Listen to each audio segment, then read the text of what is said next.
day, and welcome to Common Sense with Tom Schmitz. My guests today are Dr. Calvin Jones and Catherine Jones, the founders of the Skill Day Center here in Ocala. But first this, I do need to let you know, out in the audience, that the views expressed on this show are those of the host and guest alone, and in no way reflect the thoughts of the CEP, the Power Plant Business Incubator, the City of Ocala, or Marion County. Speaking of opinions, what is the deal here with turn signals and four-way stops becoming astrophysics? Earlier today, I was on my way in. I came to a four-way stop where a man had his blinker on to turn left. With his blinker, he pulled out in the middle of the intersection, stopped, waited for a car to come through the four-way stop after he was already at the four-way stop, then started to turn left, turned his blinker off, and went straight and got hit. Imagine that.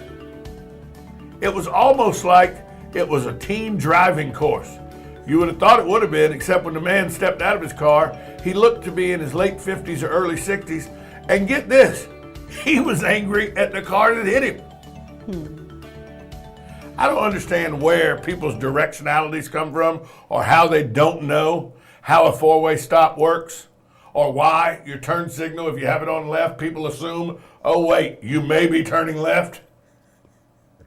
Luckily, there was enough witnesses around, the police officer knew who was at fault in this accident and was able to assign it properly.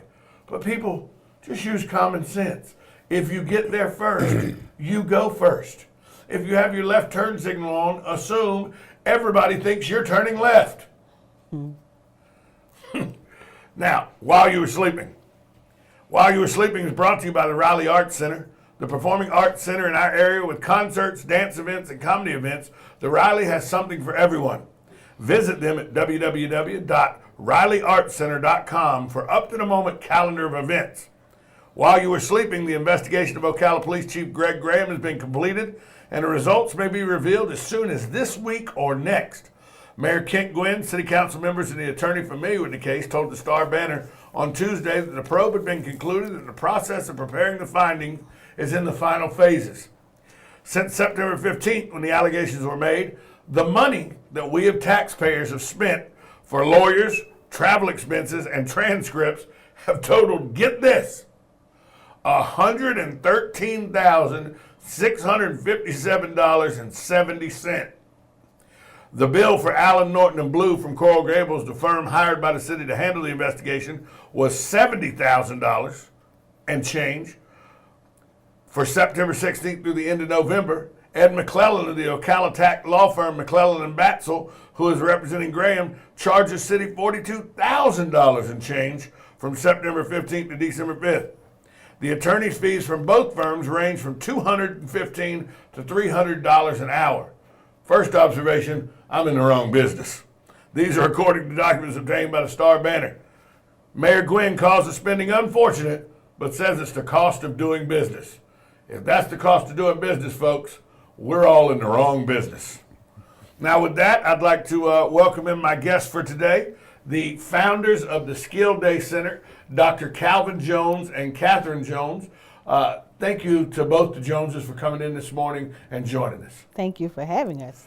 Now, to be here. Now, let's tell people first, Catherine, you're the PR director. Okay. So let's tell people, what is the Skill Day Center? When somebody says, well, that's great, you're having on the Joneses from the Skill Day Center, what is the Skill Day Center? It's a center that implements skills for children. We started out chiefly as an after-school tutoring program. We've added another component now, which is a private school from K through 8. So it's all about children, developing children, building children correctly. And now this is in Calvin. This is in the West Marion area of Ocala, West Ocala. Right. And you saw a need for this, and I know you tell the story, and it makes me feel good every time you tell the story, because it's a story of courage, it's a story of faith, and it's a story of a need to be filled. Tell the story again on how the process was that you came about starting the Skill Day Center, acquiring the building and all for the Skill Day Center. All right, it started in the early 90s, I was an employee for the Marion County School Board as a Chapter 1 tutor. And before that, I had employment experience working in corrections, as well as I taught math and science at the detention center there for about a year or so. To make a long story short and to not jump around, but while I was there, some of the parents asked me, what can I do to help them and their community to improve as far as with the kids getting, you know, a lot of education and getting to be socialized as well as cultivated. And the Heavenly Father, well, I'm jumping around, the Heavenly Father set in my heart to open up a place in Busby Quarters. Now, early on in life, I grew up in the housing project. I spent my first 15 years in the housing project. And as a result of that experience coupled with doing whatever I did over the years, it led mine to going to Busby Quarters because I met a lot of kids there when I was in Chapter 1. And like I say, their parents asked me, what can I do to improve their community and things of that nature. And the Heavenly Father led me to Busby Quarters, and I went to this one building, which was situated in the middle of the place. And I began to notice things about it. You know, it had been a closed down crack house. And as I say, the Heavenly Father led me there. And as a result, I chose that building. But in the process of going in, opening it up, some things, you know, took place, some vigilante type acts, things that I wouldn't do again, but I was in my crazy 20s, so it didn't quite matter. Okay, let me stop you there. So you're trying to be nice about it. Yes, sir. You picked this building in Busby Quarters. You saw some things going on there, drug dealing and nefarious acts going on there. You thought a center building like this would be a good location to start a tutoring place. And so you took the good book in one hand and a Glock in the other hand. Yes, sir. In the waist. In the waistband. Yes, sir. And you walked. Shotgun in the other hand. It had a shotgun with it, and you walked to the building in Busby Corner, and you had a conversation. What my grandma would have said was a come to Jesus meeting, with the folks that were that were doing the nefarious acts at this building. Now, what did that conversation? How did that conversation transpire? Well, one afternoon I was going over to one of the residents, and I was on the back porch, and I went to speak to one of the mothers about letting her son come over to the Skilled Day Center, things of that nature. Now, in Busby Quarter at that time, 99% of it was female head of the household. So this particular day, I went and asked the mother if her son can come, but at that time, two little young thuggish guys, they came up on the back porch there, and they were looking at me and telling me, we don't like you, who are you, and this and that. And they had their 25 automatics, and they were pointing them at me, and they were telling me, we don't want you here. What are you doing here? And things of that nature. As I say, you know, I bit the bullet, and, you know, I didn't do anything because I know I wasn't a superhuman. So I left, you know, everything was still intact and things of that nature. And that particular afternoon, I went to the walking park. Must have walked about 5 or 6 miles, you know, getting myself together and things of that nature. And I went home, and my wife asked me what was wrong with me, and I told her, nothing, you know. But the following day, I went back. My neighbor, I won't call his name, I went next door and I borrowed some of his toys, a couple of his toys, and I took them back to that very same house where I was going to be located at, where those guys were. And while I was in there, they came in and they approached me again about that. But little did they know I was strapped. You were more prepared. Yes, you were prepared. I had the Glock, my Bible, and the shotgun, and I told those guys, now, I'm not going to be the only one getting shot. And from that day, excuse my French language, they said, man, we better get out of here and leave this fathead nigga alone because he'll kill us. And since then, I've had any problem with any of them. I had no problem at all. No, sir. We're still there going now. So 23 years officially, 24 years technically. Still in the because neighborhood. the first year you did it in the neighborhood before it was official, the Skills Day Center. And now, how many kids do you have right now at the Skills Day Center? Our census vary. Yesterday we had maybe 30. Some days maybe less than that. So, but in the active school, how many do you have? We have an active roster of about 250 kids, which is about maybe 80 or 90 families, but on any given day, like Ms. Jones said, it's anywhere from 20 to 50, depending on the time of the year and the season. And the need, the reason you came up with this is one was education. To help as a tutoring program after school to fill a need, but also, like you said, in in these households that are pretty much the mother Female. was the head of the household, out there trying to work, get a job, and provide for a family, not always home to make sure little Johnny or little Mary ain't getting into trouble after school. And the Skill Day Center helps with that as well by giving them an alternative to just hanging out on the street. One of the things that Calvin hasn't said is during his tenure at Evergreen Elementary School, all of the children from Busby Quarters were labeled uneducatable. Every child from that neighborhood. From Busby Quarters, from King's Apartment, and there was another small community called Belvedere. All of those children went to Evergreen. All of those children were labeled uneducatable, slow, hyper, any kind of Any label, kind of label they could put on them. That could put on them. From West And Ocala. and the zip code 34475 has a whole lot to do with that, to label children and stick them in classes. Now on paper, any school. well, yeah, that's at any school, but you know, I was talking about Evergreen. 34475. Now 34475, the zip code. So on paper, the school offers everything to make your child a rocket scientist, but it's not implemented when the federal dollars come. Same as at Fessenden Elementary. At Fessenden Because and at all Fessenden's of in the them. 34475. I know this because I live in the 34475 area. So children are labeled and they're not being helped. And that was the reason that Calvin was moved to go into their neighborhood to do something, because his hands were tied in the school system. He could prepare those children after they had failed a test, after they had not turned in an assignment. He could prepare them afterward, but then they didn't have a chance to go back and get that. They weren't prepared to go into the classroom and compete. Now, you have a very accomplished family. You have sons and daughters with degrees and doctorates and just all kinds. Cece is one of the most intelligent women I've ever met in my life. May I make a correction? Yes. Because Cece is going to watch this. We have 2 daughters. 2 daughters. And she always accuses me of loving her husband more than I love her. So. Well, and in actuality, you have 2 daughters, but you have hundreds of family members. I do. Because the Skill Day Center, every child that's come through the Skill Day Center is a family member of yours. Yes. I know you think that Lifetime way. Yes. members. A lifetime family Yes, sir. member. But you put the onus of education on your children, and they understood through you that education was very important. They're very accomplished, both of them. But you also, your family at the Skill Day Center, you've had a high rate of success there too. You've sent a lot of people to college out of the Skill Day Center. How many do you know offhand how many you've sent to college out of the Skill Day Center in the 24 years you've been doing it? We probably have about 15 college graduates. We have 2 in graduate school, 1 in school for pharmacy. She graduated from the University of Georgia, and she's at Florida A&M now doing a doctorate in pharmacy. And we have another young lady who graduated from the college out of Melbourne, Florida's West Coast University, I think. And she's doing a graduate program now. She's getting a master's in clinical social work.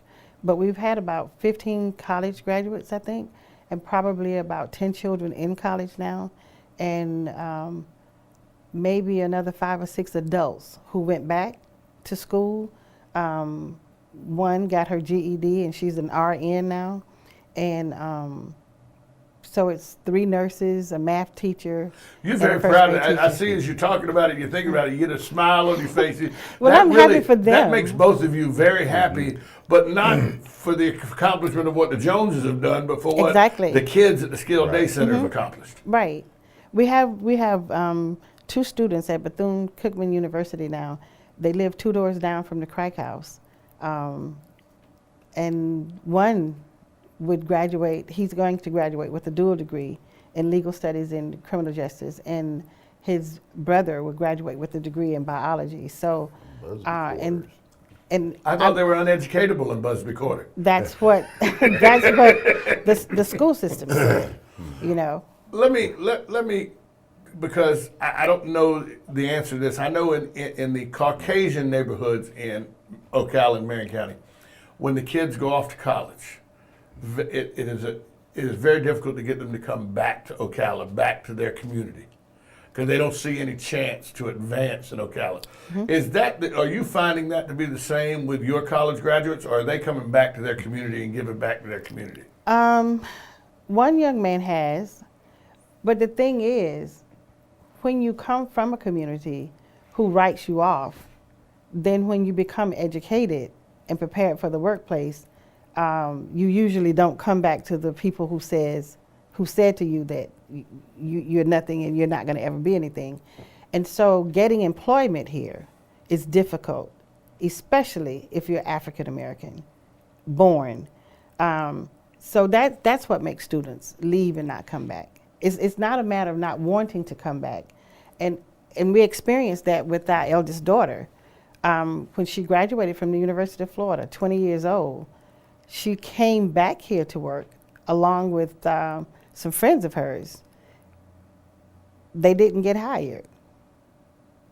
Well, what are you going to do with that degree? Hell, it's a degree. What are you asking what I'm going to do with it? Get a job and pay bills. That's what I'm going to do with it. But she didn't get hired. One young man is in Carolina now, and he's an executive for the post office. Over the years, the third young lady who was with them, she finally got employed at DCF, I think, or somewhere. But it's a struggle to come back and get employed. And it's what makes the struggle so difficult is when you have other African Americans in positions to give you that hand up and they don't. Just like we don't get a whole lot of help from the African American community here in Marion County, that makes it not desirable to come back and want to work. Oh, hold on, because maybe I missed something. You are offering a service in West Ocala, in the African American community of Ocala, which is predominantly, West Ocala is predominantly an African American community in Ocala. You're offering a service for the children there to advance and become educated. And the community doesn't support that through donations or monetary? 99.99% of, and that's probably stretching it a little, comes from outside the community. And we're in the center of a gazillion churches. At least 42. Okay. Yeah, there's an AME church, a First Methodist, a First First Pentecostal. Baptist, There's Jesus Only, you name them, they're there. Yeah. I mean, when I drive into work from where I live, well, I say into work now. What I used to do when I was on at the Voice of Ocala, and I would drive into work. I live at the back end of 27th Avenue by the concrete plant, all in Zuber.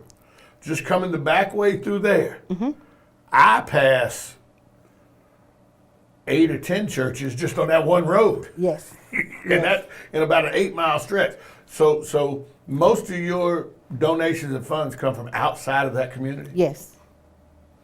Well, we need to work on that. You want me to go speak to them? I got a Glock and a shotgun. We're making it. It's all right. So if somebody hears this message and they are moved by this message, how can they, if they want to write a check or they want to get in touch with you to find out more about volunteering or anything like that, how can they do that? The number at the Skill Day Center is 352-351-4052. The address, the physical address is 1700 Northwest 17th Avenue in Ocala. So you're welcome to come by, to call. And the only reason I would say call is because I'm followed up at Shands, and sometimes I might have a doctor's appointment and not be there. Otherwise, we're not difficult to find.